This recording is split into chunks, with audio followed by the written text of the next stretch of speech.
ঝুপখালি গ্রামে রয়েছে এবং এখানে উত্তপ্ত পরিস্থিতি, গ্রামবাসীরা আগুন, কারণ পুলিশ ঢুকলেই গ্রামে তাদের আপত্তি রয়েছে, কারণ পুলিশ আইন শৃঙ্খলা পরিস্থিতি নিয়ন্ত্রণ করার নামে গ্রামে অস্থিরতা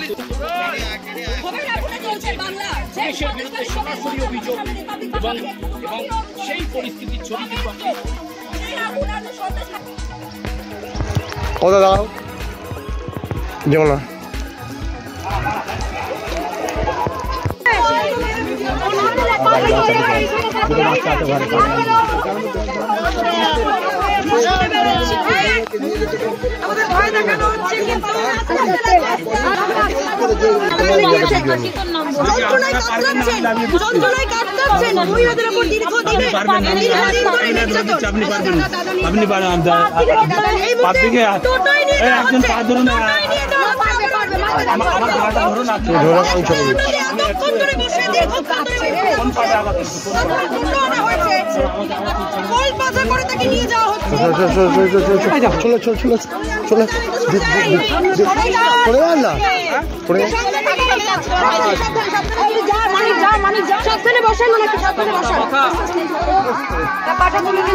পায়ের ওপর দিয়ে পুলিশের গাড়ি। রিপাবলিক বাংলা মানুষের কণ্ঠস্বর, মানুষের পাশে আজীবন থাকবে কথা দিয়েছে।